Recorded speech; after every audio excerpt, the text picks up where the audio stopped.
ओम साईं राम। आज का साईं वचन। बाबा कहते हैं, मेरी बच्ची चिंतित ना हो, मैं तेरी सब तकलीफ़ों को दूर कर सब कुछ तेरे हक में कर दूंगा। तेरा बाबा पर जो विश्वास है ना, वह कभी बेकार नहीं जाएगा। तू सोचती है ना कि सब कुछ मैंने अपने साईं के भरोसे छोड़ दिया है।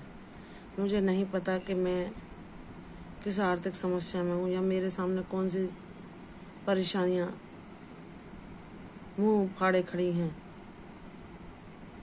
कब भविष्य में क्या होगा मैं नहीं जानती, लेकिन मुझे अपने बाबा पर पूर्ण विश्वास है कि साईं मेरे साथ हैं तो वह हर मुसीबत से मुझे आसानी से पार लगा ही लेंगे।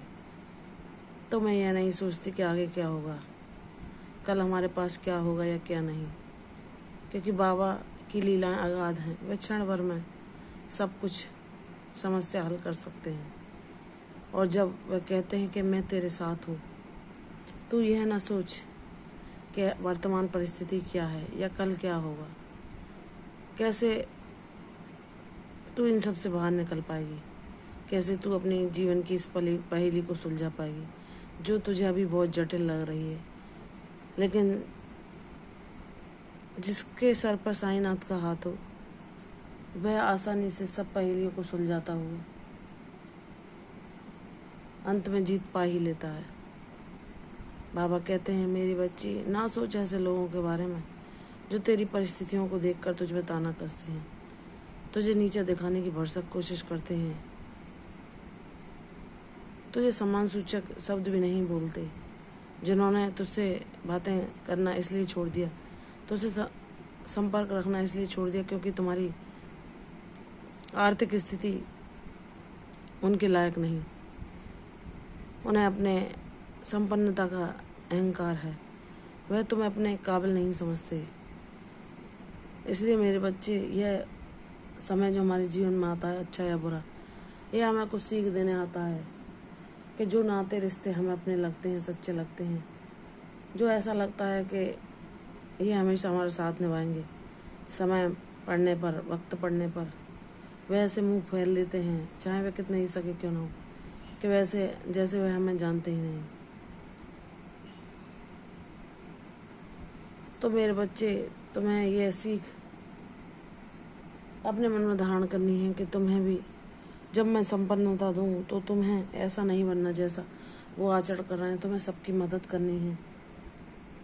तुम्हें धन को जहाँ ज़रूरत हो वहाँ खर्च करना है, उसका दुरुपयोग नहीं करना, और किसी पर भी अपने उस संपन्नता का अहंकार या दंभ नहीं दिखाना, क्योंकि यह ईश्वर की लीला होती है कि वे किसको राजा बनाए और रंग। और उनकी कृपा के बिना ना कोई सफलता पा सकता है, ना ऊंचाइयों को छू सकता है। किसी के दिल में क्या प्रेरणा देकर दूसरे व्यक्ति की क्या मदद करवाना है, ये ईश्वर ही जानते हैं। किस व्यक्ति को किन ऊंचाइयों तक पहुंचाना है, यह उनकी कृपा के बिना संभव ही नहीं। हम तो एक खिलौना मात्र हैं उनके हाथों में। हमारा नियंत्रण, हमारा संचालन वही करते हैं।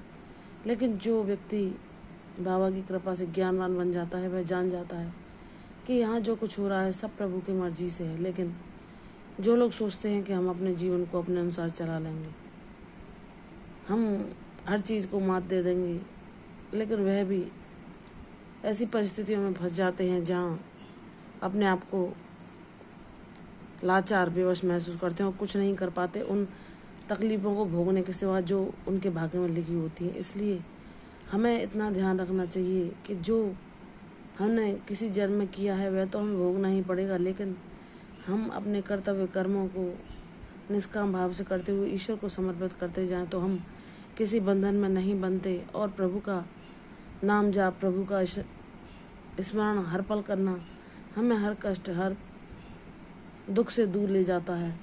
वह हमें इतना ज्ञानवान बनाता है ताकि हम अच्छे बुरे में भेद करके सारे पर्दों से बाहर निकालकर उस सच को देख सकें जो कि वास्तविकता है, कि कोई किसी का नहीं है ईश्वर के अलावा, ना किसी को किसी के सुख दुख से मतलब है।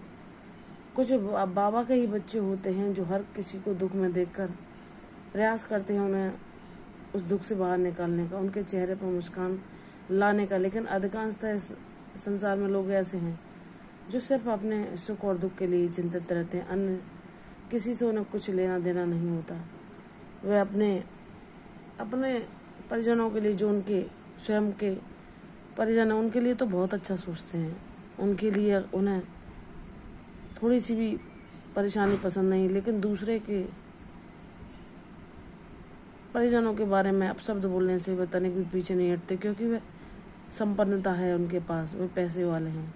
लेकिन मेरे बच्चे ऐसा अहंकार किस काम का, क्योंकि किसी की उस ईश्वर के बिना कोई भी औकात नहीं। उन्होंने कुछ पुण्य किया है जो आज इस संपन्नता को भोग रहे हैं। लेकिन जब हम इस अहंकार और मद में आ जाते हैं तो हम भगवान से दूर होते चले जाते हैं, और भगवान फिर हमें उसी साधारण स्थिति में ला देते हैं जहाँ वह संपन्नता समाप्त हो जाती है, और हम वास्तविक स्थिति में, जैसे हम एक मानव बनकर, एक बच्चे बनकर यहाँ संसार में जब जन्म लेते हैं तब हमारे हाथ में कुछ नहीं होता। हम खाली आते हैं और खाली ही जाते हैं।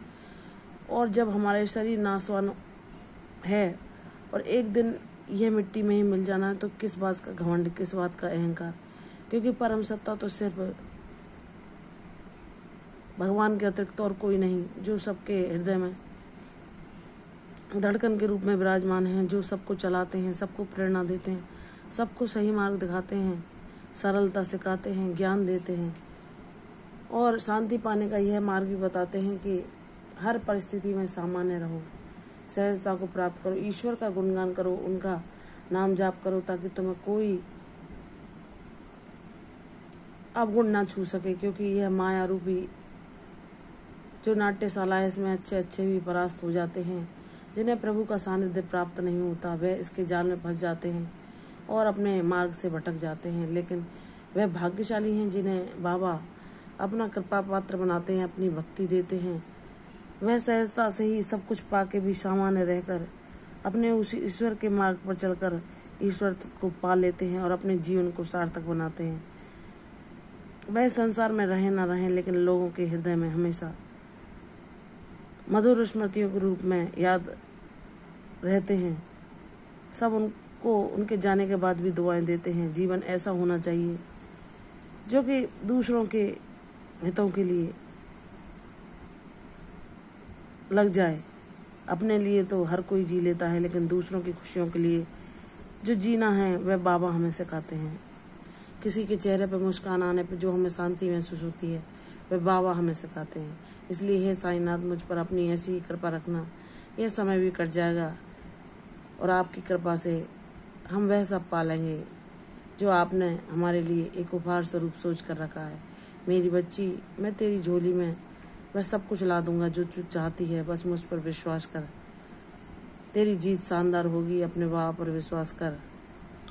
तूने जब मुझको चुना है तो मैं तेरे जीवन में किसी चीज़ की कमी ना होने दूंगा। अपने आशीर्वादों से तेरी झोली को भर दूंगा। प्रसन्न रहो, यशस्वी हो। कल फिर आऊंगी साई वचन के साथ। तब तक के लिए ओम साई राम।